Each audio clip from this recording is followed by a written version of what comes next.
안녕하세요. 빨강 더블체크맨 곽 부장입니다. 최근에 그 두산 인프라코어 관련해서 고민을 많이 하시는 우리 개인 투자자분들도 많이 있으실 것 같고요. 우리 또 구독자님들 같은 경우에도 있으실 것 같습니다. 그래서 근본 시간은 정확한 답을 좀 낼 수는 없지만은 한번 고민해 보는 시간을 좀 갖도록 하겠습니다.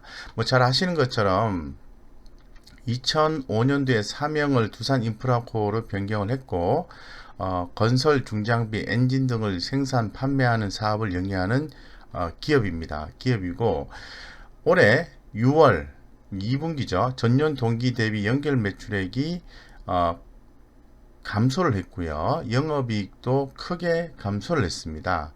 뭐 당기순이익도 크게 감소를 했고요. 전체 매출에서 두산 밥켓이 차지하는 비중이 줄어드는 중이라고 말씀드릴 수 있을 것 같아요. 그래서 뭐 두산 밥켓 같은 경우에는 이 북미 농경 조경 산업과 관련하여 현재 북미 시장을 중심으로 20개 모델이 시장에 출시되어 있다라고 말씀을 좀 드리겠습니다. 그래서 이제 그런 형태고 현재 매출 구성비를 보시면은 이제 컴팩트 포터블 파워가 54.5%, 뭐 굴삭기, 휠로더 이런 부분들이 38.5% 이렇게 좀 차지하고 있습니다. 전체적으로 봤을 때는 현재 지금 매출액의 추이를 좀 이렇게 뭐 보기 전에 사실 두산 인프라 코어 같은 경우에는 이 매출액 영업이 이런 부분에 대해서는 어, 사실 뭐 큰 폭의 이제 증가가 되고 있다고 볼 수는 없어요. 예, 좀 그림에서 간단하게 핵심적으로 좀 말씀을 드리면 보시는 것처럼 수익성과 성장성 이런 부분들은 다소 좀 약한 부분으로 해석이 될 수밖에 없습니다. 현재로서는 그 성장성, 즉 매출액의 성장성, 어, 영업이익의 수익성 이런 부분이 약하다는 거죠. 근데 최근에 이제 수급적인 요소 이런 부분들이 그동안에 많이 개선이 돼서 뭐 차트는 굉장히 많이 올라와 있다라고 말씀드릴 수 있을 것 같아요. 그림이 굉장히 모양이 이렇게 좀 이렇게 이쁘지 않은 모양을 좀 갖고 있지 않습니까? 예, 그래서 성장성이나 수익성, 수급 이런 면에 비해서는 차트가 좀 많이 올라와 있다라고 표시를 해주고 있는 그림이거든요. 그런 내용들은 어떤 내용들 때문에 그럴까요?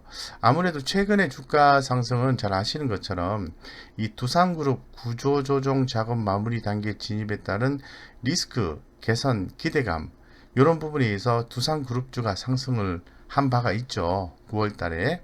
그래서 두산 인프라코어의 어떤 매각 기대감 이런 부분에 의해서 주가가 상당히 좀 상승한 부분이 있다고 좀 말씀을 드리겠습니다.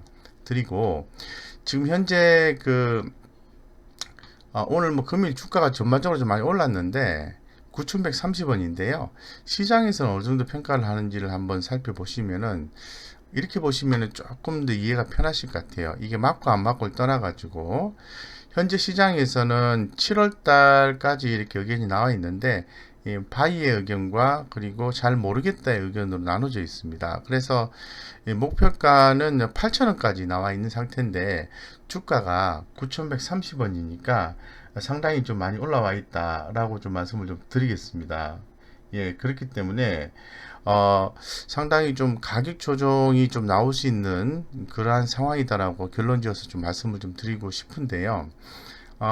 어쨌건 이 두산 인프라코어의 매출 추이를 좀 살펴보시면은 어, 올해 2분기, 3분기, 4분기가 있다고 하면은 사실 올해 1분기 때는 1분기 때를 기준해서 2분기 때는 좀 감소가 됐고요. 매출액도 영업이익도 당기순이익도 감소가 됐습니다. 그리고 3분기 같은 경우에도 매출액과 영업이익, 당기순이익이 감소가 되는 거죠. 근데 4분기 때는 3, 4분기 대비해서 매출액과 영업이익, 당기순이익이 높아진다라는 컨센서스를 현재 시장에서는 제공을 해주고 있는 그런 상황으로 말씀을 좀 드리겠습니다. 그래서 지금 매출액의 추이나 영업이익의 추이를 살펴보면은 작년 4, 4분기 때 대비해서 이렇게 1분기 때 올랐다가 이렇게 올랐다가 어, 영업이익 같은 경우에는 조금 빠졌어요.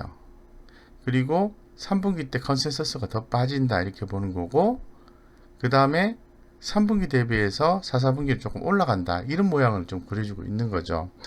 거기에 비해서 주가는 적정 가치 평가 대비해서 이제 높게 형성이 되어 있는 상황이고, 시장에서 얘기하는 가치는 뭐 요 하단 정도에서 예상을 하고 있는 것 같습니다. 그렇기 때문에 최근에 주가가 강한 힘을 받지 못하고 밑으로 좀 떨어지는 이유가 그림상으로 표현하면은 뭐 그러한 이유들 때문에 빠지는 것이 아닌가 이렇게 생각해 볼 수 있거든요. 그래서 한번 시장에서는 어떻게 평가를 하고 있는지를 정리를 한번 해봤는데 한번 살펴보겠습니다. 자, 두산 인프라 코어에 대해서는 뭐 다양한 의견이 있습니다만은 아무래도 현재 좀 가치 대비해서 좀 비싸다 이런 의견이 좀 많거든요. 그래서 부담이 된다 이런 얘기를 하고 있는데, 최근에 그 두산 인프라코어가 매각 기대감으로 이 밸류에이션이 즉 가치가 주가가 많이 올랐다는 거죠. 많이 오른 상태에서 매각을 하려고 하니까 부담이 된다는 거죠. 부담. 이게 가격이 비싸면 사는 자들이 없지 않겠습니까? 예, 그래서 부담이 된다 이런 내용을 좀 하고 있는데, 내용을 좀 살펴보면 올해 중국 굴삭기 시장은 경기 부양책에 대한 기대감과 홍수 피해 복구 수요 등에 힘입어 24.2만 대에 이를 것으로 전망하고 있다. 두산 인프라코어 역시 이러한 시장 성장에 힘입어 올해 판매량은 지난해 대비 9.2% 증가 16,672대를 기록할 전망이다. 다만 상반기 소형 굴삭기 위주의 시장 성장과 로컬 업체들의 마켓쉐어 상승 등으로 이 마켓쉐어는 지난해 7.3에 대비해서 6.9%로 하락할 전망이다 라고 나와 있습니다. 그래서 여기서 말하고 싶은 건 뭐냐면은 중국의 경기 부양책 일환으로서 수혜를 입었다라는 거거든요. 그런데 이제 하반기로 갈수록 서서히 좀 감소가 되지 않겠냐라는 그런 의미를 좀 갖고 있는 것 같습니다. 그런 의미고요. 그 결론적으로 이제 하반기 때 실적이 조금 약화된 걸로 좀 해석을 하고요. 자, 두 번째는 이 두산 인프라코어의 주가는 매각 관련 보도가 본격화된 6월 15일 이후에 28.8% 상승해서 14.6% 상승한 코스피 상승률을 압도했습니다. 이 코스피 대비해서 더 많이 올랐다는 거죠. 이 코스피가 14.6% 이렇게 상승을 했는데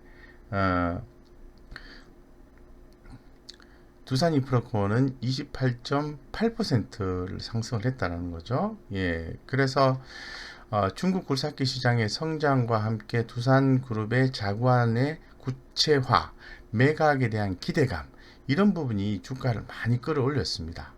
예, 특히나 더 잘 아시는 것처럼 두산그룹의 자구안이 구체화됨으로 인해서 재무 건전성을 확보하고자 하는 작업들이 있었죠. 그로 인해서 두산 인프라코어에 대한 매각 기대감이 올라갔던 거죠. 이로 인해서 당연히 M&A가 된다고 하니까 주가 상승이 있었다라고 해석을 하는 거죠. 그래서 여기서 말하고 싶은 건 뭐냐 하면은 이러한 상승에 의해서 예상 실적 대비 현재 많이 올라와 있고 가격적인 측면에서 메리트가 크게 감소했다. 이 메리트가 크게 감소했다는 것은 매각이 잘 안 된다는 겁니다. 비싸서. 예, 이렇게 좀 해석하시면 좋을 것 같아요. 그래서 이 두산 인프라코어의 조기 매각 성사는 좀 어려울 것이다 라는 게 현재 시장의 판단이거든요. 그래서 그 이유를 좀 살펴보면 2019년 건설기계 연결 영업이익이 62.9%를 두산 밥켓이 차지하고 있습니다. 이러한 부분들을 분리해서 매각을 한다는 거죠. 그러니까 쉽게 말씀드려서 두산 밥켓이 건설기계 연결 영업이익의 62.9%를 차지하는 두산 밥켓을 분리해서 매물로 내놓았기 때문에 알짜를 빼놓고 내놓았기 때문에 시장에서 매력이 떨어진다는 거죠. 그리고 두 번째는 상반기 말 별도 차입금이 2조 9천억 원입니다. 올해 영업이익이 2,556억이거든요. 한 11.4배로 해서 이 차입금 자체가 굉장히 과도하다는 거죠. 쉽게 말씀드려서 부채가 많다는 거죠. 예. 세 번째는 중국 법인 DICC 지분 매각과 관련한 7,196억 원 규모의 소송이 지금 진행 중에 있습니다. 인수금액 대비해서 소송 리스크가 과도하다 이런 얘기를 하는 거거든요. 그래서 최근에 주가 상승으로 예상 인수 금액이 상승한 것도 또 다른 부담이다. 그러니까 주가가 많이 올라서 인수 금액이 또 그만큼 올랐으니까 가치 평가를 해줘야 되지 않겠습니까?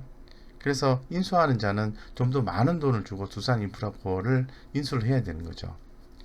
다시 말씀을 드리면 두산밥켓이라는 알짜를 빼놓고 두산인프라코를 매각하는 게 메리트가 떨어지는 거고, 그리고 또 상반기 말 별도 차입금이 2조 9천억인데 영업이 2,556억 가지고 대응하기가 어렵다는 거죠.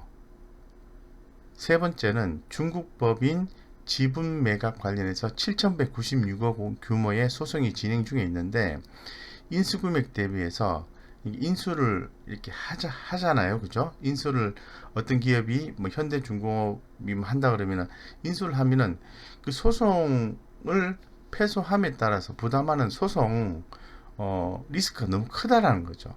메리트가 떨어진다는 거죠. 더불어서 최근에 또 이러한 매각 기대감에서 주가 또 올라와 있기 때문에 대단히 좀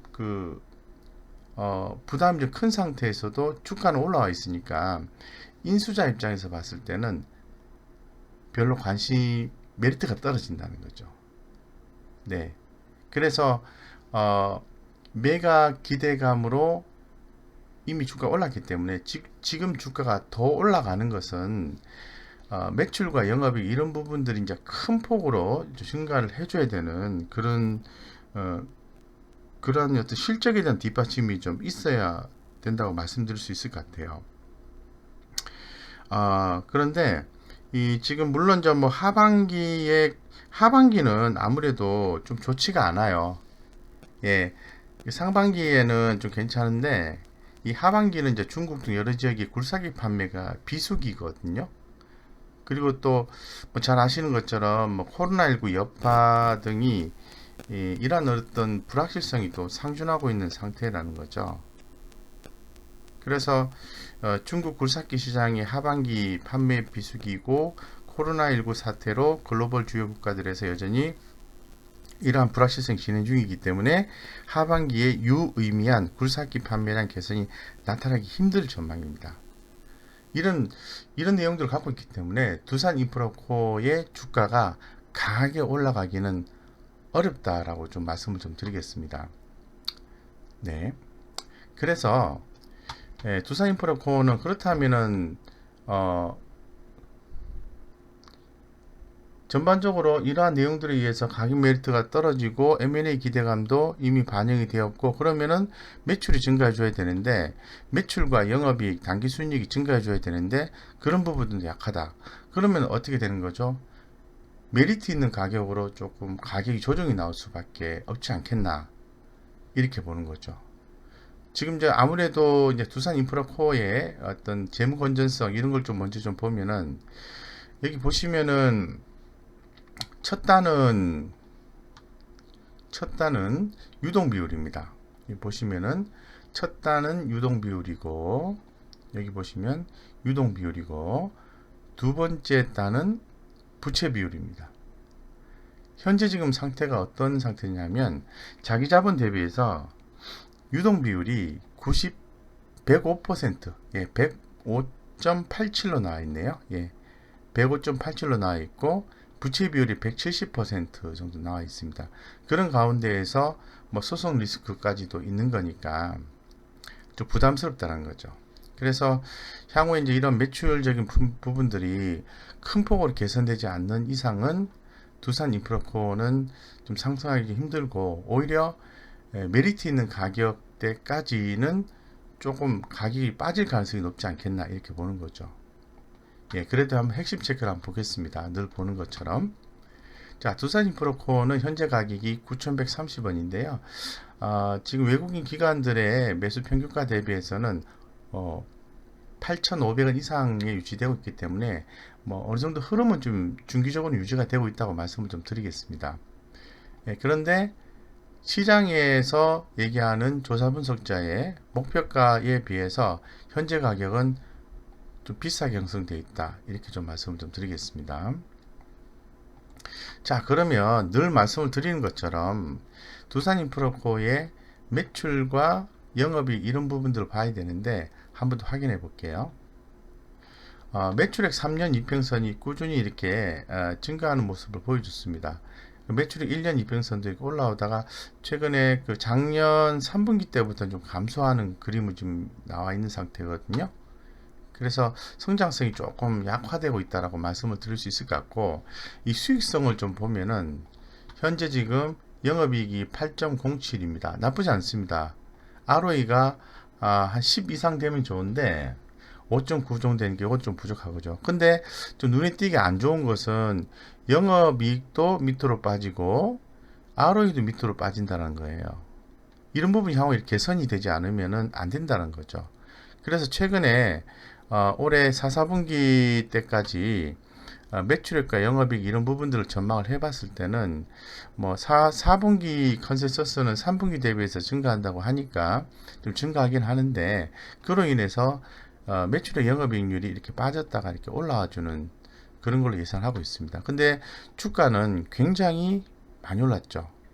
올해만 하더라도 한 3,000원 정도, 3,000원 정도 하던 주가가 지금 그죠? 9,000원 이상까지 올랐다가 가격 조정이 나오고 있는 거죠. 그래서 상당히 밸류에이션적인 측면에서 봤을 때 현재 가격이 좀 부담스럽다, 이렇게 좀 판단할 수 있을 것 같아요. 그래서 차트적인 부분들을 한번 살펴보겠습니다. 지금 현재 주가 추이를 보면은 아직은 보유 관점이에요. 아직은 추세가 깨지지 않았기 때문에. 그래서 일시적인 또 조정, 일시적인 하락 및 조정의 가능성을 또 가능성이 조금씩 높아지고 있다라고 볼 수 있는 것 같은데, 아직은 이제 보유 관점으로 볼 수 있을 것 같고, 중장기 관점에서 봤을 때는 상승 추세가 여전히 유효하다라고 말씀을 드리겠습니다. 근데 이런 부분들이 계속해서 주가가 하락하게 되면은 의견이 바뀌겠죠. 매도로 바뀌겠죠. 그래서 수급적인 요소를 한번 살펴보겠습니다. 살펴보니까 이 외국인의 전반적인 두산인프라코어에 대한 매수세는 유입이 안 되고 있다고 말씀을 드리고, 기관 투자가들 같은 경우에도 이렇게 뭐 단기든 뭐 5일간의 단기든 20일간의 중기든 수급 유입이 안 되고 있다고 말씀드리겠습니다. 그래서 외국인의 최근 5일간의 강한 순매도, 기관의 강한 매도, 이런 부분들이 주가 상승을 견인하고 있지 못하다라고 말씀드리겠습니다. 그래서 오늘 같은 경우에도 좀 살펴보시면은 세력 차트인데요. 한번 살펴보면은 1000에서 3000, 3000에서 5000, 5000에서 1억, 1억 이상 이렇게 세력의 어떤 건수를 보면은 매수보다는 매도가 훨씬 더 많았다는 거죠. 그래서 누적 순매수가 순매도 건수가 훨씬 더 많았습니다. 그래서 주가 흐름은 상당히 약하다라고 말씀드릴 수 있을 것 같아요. 금일 같은 경우에도. 자, 그러면 제가 아까 기 말씀을 드린 것처럼 이 매각 기대감에 의해서 주가가 올라왔기 때문에 가격적인 부담감이 있다라고 말씀드렸고, 또 건설기계 연결 영업이익의 62.9%를 차지하는 밥깃을 분리해서 매물로 내놨기 때문에 또 인수자 입장에서 봤을 때는 매력이 또 떨어지는 거고, 그리고 올해 차입금이 2조 9천억인데요. 예상 영업이익이 올해 2,556억인데 한 11배가 좀 넘어요. 그렇기 때문에 과도하다라는 거죠. 부담이 된다는 거죠. 그리고 이제 중국법이 지분 매각과 관련해서 7,196억 원 규모의 소송이 진행 중에 있고, 인수하는 자 입장에서 봤을 때 인수 금액 대비 소송 리스크가 과도하다는 평가라는 거죠.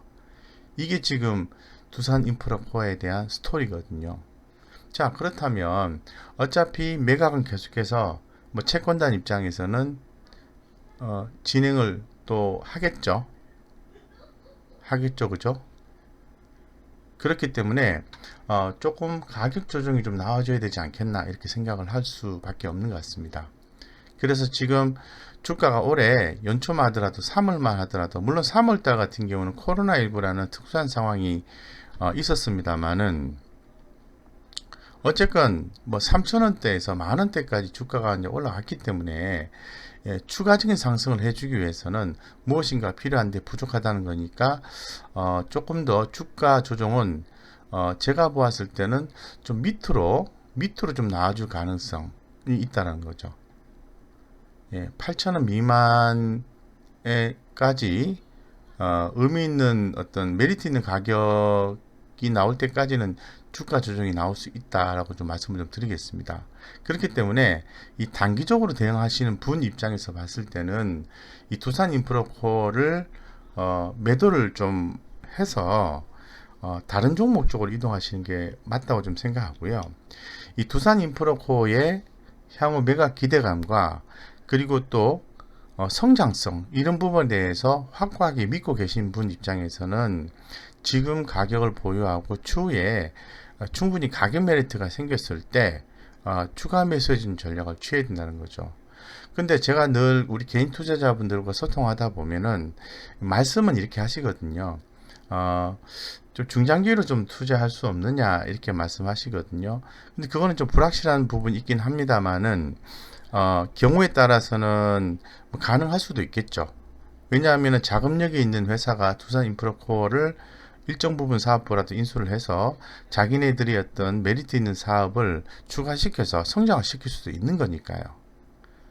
예, 그래서 그러한 부분에 대해서 좀 의지를 하고 계시는 분들이 있는데, 막상 주가가 많이 하락하고 나면은 굉장히 힘들어 하시고, 오히려 그 주가가 충분히 빠지고 난 뒤에는 오히려 손절하시는 경우가 되게 많거든요. 그렇기 때문에 제가 볼 때는 뭐 최고가가 오늘 이번 주에 좀 나왔지 않습니까? 그죠? 최고가가 나왔기 때문에 요 정도 뭐 1,550원인데요. 요 정도에서는 뭐 이익 실현을 하신다든가, 아니면 비중을 낮추신다든가, 아니면 전체 다 뭐 매도를 또 위에서 또 최고점에 또 사셔서 조금 물리신 분들은 조금 위험 관리로 들어가시는 게 현실적으로 맞지 않겠나 이런 생각을 감히 한번 해봅니다. 예, 그래서 뭐 단기적 투자자인지 중장기적인 투자자인지를 구분하셔서 적절한 투자 전략을 세우셔서 대응하시는 게 맞다, 이렇게 좀 말씀을 좀 드리겠습니다. 예, 그래서 여기까지 좀 말씀을 드릴게요. 여기까지 말씀을 드리고, 상당히 그 앞으로 뭐 전망이 많으니까 추가로 좀 더 이렇게 사시고 지금 사셔도 됩니다라는 멘트를 좀 드려야 되는데, 뭐 그런 부분이 현재로서는 좀 약한 것 같아요. 그렇게 아쉬움을 좀 전달을 좀 해드리겠습니다. 하지만 항상 저도 예전에 그 모 대형 증권사에서 10년 넘게 부실채권을, 그러니까 기업이 어려운, 뭐 요즘 같으면 기업 회생 절차에 들어간 기업들을 관리를 한 10년 정도 한 경험에 의하면 그런 기업들이 결국은 어려움을 이겨내고 성장하는 경우도 굉장히 많았습니다. 예, 그래서 한번 고민이 좀 필요하다. 어쨌건 개인 투자자분들은 생각보다 손실을 오래 견디시기 힘드시니까 위험 관리를 좀 하시는 게 좋겠다고 말씀드릴게요. 뭐 다른 의견이 있으신 분들은 또 이렇게 나름대로 그 의견을 또 이렇게 생각하셔서 그렇게 진행하시면 되고요. 뭐 저는 좀 그렇게 생각하고 있습니다. 주식 투자에 좋은 정보를 무료 주식 정보방에서 전달을 해드리고 있습니다. 그래서 뭐 최대한 좀 도움이 되는 정보를 좀 전달해 드리려고 애를 쓰고 있는데 부족함이 좀 많은 것도 사실이라고 생각합니다. 하지만 뭐 좋은 정보를 많이 전달해 드리려고 애쓰고 있고, 여기에 이제 관심 있으신 분들은 영상 아래에 게시판에 무료 카톡방 링크 되어 있으니까 들어오셔서 좋은 정보 많이 캐치하시고 좋은 성과 내셔서 성공 투자하시기 바랍니다. 이상 여기까지 말씀드리겠습니다.